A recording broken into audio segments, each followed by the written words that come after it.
sessions in July, led by 3 renowned Māori authors who shared stories either from their own experiences of bereavement or from Māori mythology. Vanessa Eldridge is the Māori liaison at the Mary Potter Hospice who came up with the concept in 2013. She says the pilot program has attracted up to 50 people at each of the 2 sessions run so far, with people in the groups making friendships.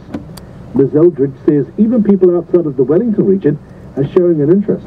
I've had telephone calls from people as far as Auckland, Waikohe, Otago, wanting to know about the program. Somebody's coming up from Otago Hospice actually to attend a program to see how we formed it and how that was done. But I do think we will work towards definitely doing it again next year. Vanessa Eldridge of the Mary Potter Hospice. A Māori spoken word poet says New Zealand has an uncanny connection with the Indigenous people of Canada. Te Kahu Rolleston has just returned from a 3-month Indigenous writing program at Canada's Banff Centre. The program aims to support Indigenous writers and explore storytelling and voice. Each year a Māori artist is selected to attend the event. The Tauranga-born poet says he was moved when he discovered the intertwined experiences of the Indigenous people of Canada and Māori. He says it really hit home to discover other people in the world have been through a similar history and are following a similar path. It confirmed to him that Māori aren't doing anything wrong and are on the right track. And finally in this bulletin, a Wellington restaurant that launched the bilingual menu using English and Te Reo Māori says it's actually encouraging some diners to order their kai in Māori. In April, the director of the Whitebait restaurant, Louise Hoda, who is Pākehā, decided to translate the names of the dishes into Māori. Besides the iwi-owned Wharewaka restaurant, Whitebait is the only eatery in the capital that has a bilingual menu using both Māori and English. Ms. Hoda says it's created a really good talking point and inspired some customers to order their food in Māori.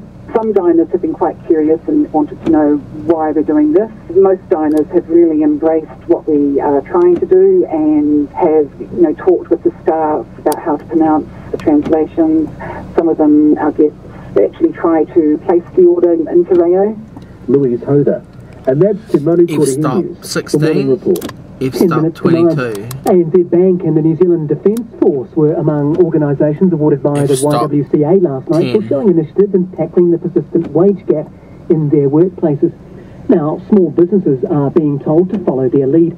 A recent government survey showed the gender pay gap has grown to nearly 12%, the highest in 6 years. Mohammed Hassan reports. It was a night of rare celebration for Human Resources Department. More so for women's equality in the workplace.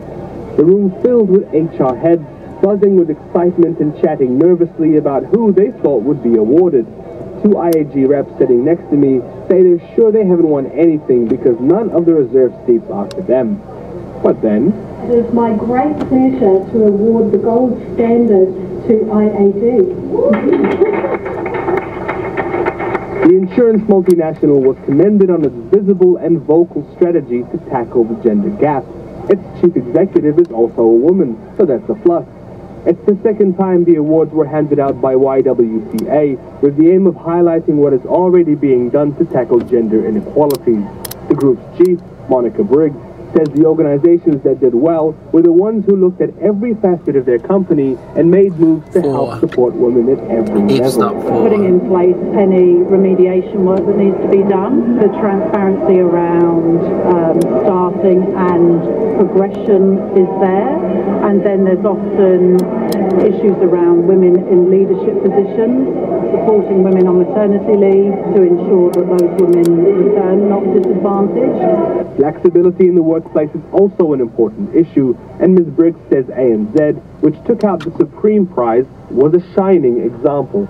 I asked the bank's HR General Manager, Felicity Evans, to tell me more. Sure, so we decided that every role in our organisation is flexible. So it's the difference, the starting point is every role is flexible, rather than a staff member having to ask for flexibility.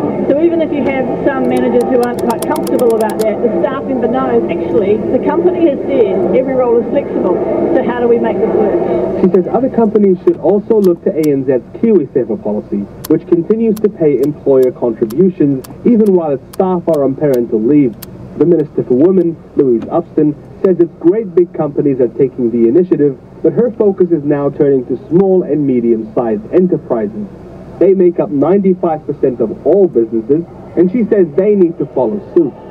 So it might be, for example, here's a list of 100 things that you could do to support women in your workplace. Pick three. Pick three and just do it. But surely, small businesses don't want the extra financial burden. I actually disagree that these steps cost money. Many of the businesses here would attest to say that the work they're doing in gender equality has improved their bottom line.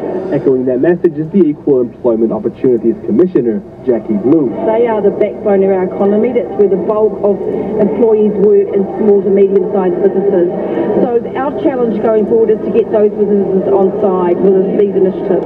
She says one area that doesn't get enough attention is the ethnic pay gap, and non-European women are the most vulnerable and marginalized in the workforce.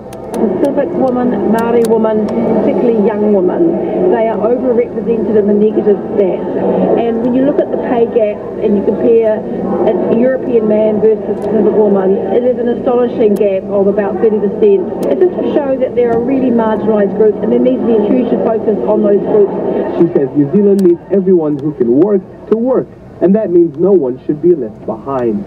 For Morning Report, Mohammed Hassan. It's 6.5 minutes to 9. American officials say scientists in Antarctica are drinking so much that it's created unpredictable behavior, leading to fights, indecent exposure, employees arriving to work under the influence. And to combat the growing problem, the National Science Foundation, the NSF, is considering deploying breathalyzers to the icy continent. Phil Broughton spent a year in Antarctica in 2003 working as a cryogenic science technician, but he was also a volunteer bartender. He says breathalyzers are a good idea, but only if bosses suspect someone is drunk on the job. If you come up to a piece of heavy equipment and your boss sees you staggering, they have cause to ask you to go take a breathalyzer test. If you can't see the console of a piece of equipment straight because your eyes are so crossed from a hangover the night before, you have a problem. And there's, for cause, a reason to send you for a breathalyzer test. Just randomly have them hanging on the bar? Not so much. Honestly, the bars are one of the better ideas that were brought to Antarctica courtesy of the U.S. Navy, who created the stations. And 1,000 jokes about sailors aside, the U.S. Navy does know how to deal with small groups of people in remote places to maintain morale. So the idea of the bar is to actually get people together to drink. So you can actually have some of that positive peer pressure effect, so that if you see someone who's going a bit too far, you can ask, hey, is everything okay? Or more to the point, it keeps them from drinking alone in their room, which is a bad sign in its own right. You would have spent time at Scott Base as well. Is there any difference in the drinking culture between Scott Base and McMurdo or the Pole? It's actually much more similar to Pole. Scott Base is small, much like Pole, and unlike McMurdo. It's actually a very lovely small bar. It's running on the honor system, much like South Pole Stations was, where you would pick up a bottle at the ship store and then donate it to the bar for everyone's communal use. It functioned in that same convivial role to bring people together, and it was a morale improvement, and at that same time, a chance to make sure your fellow Antarcticans are doing all right, all in one place. Should there be more rationing? Should there be more monitoring of people who, over the winter, have or develop a drinking problem? The thing that, in my opinion, would really help with the drinking problems from the point of view of people who come audit the Antarctic stations is additional non-alcoholic options. The thing that bothered me more than anything else as bartender at South Pole Station was that I ran out of soft drinks early.